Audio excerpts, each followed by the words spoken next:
On the Survival here, we are once again just looking at all the things we have accumulated in our weekly prepping series.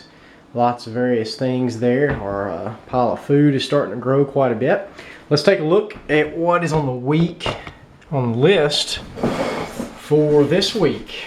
This is week 14, folks, and the list reads 1 can of fruit, 1 can of meat, 1 can of vegetables, 1 package of paper plates, 1 package eating utensils, 1 package paper cups, and adult vitamins. So let's take a look.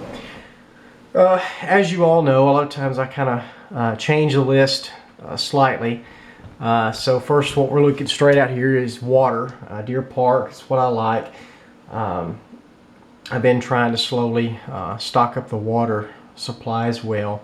So we've done that.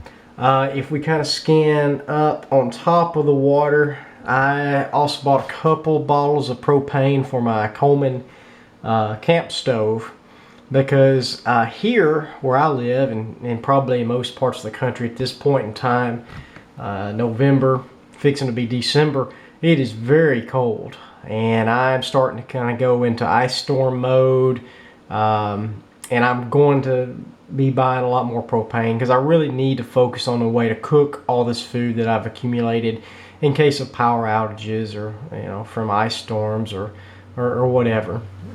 I can also use that Coleman camp stove to heat a small area if I had to, so be thinking about that, folks.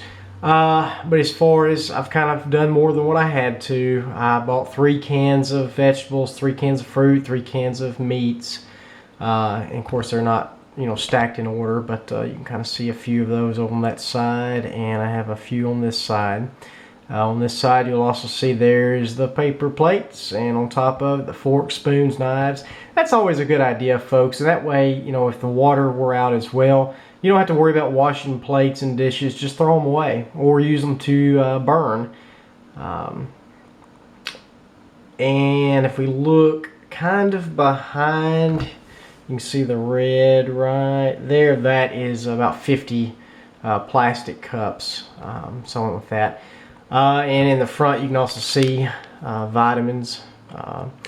And there's 200 in this particular bottle, so that's 200 days worth of vitamins. That's a really good idea, because in bad times you're not going to be eating the way you normally would.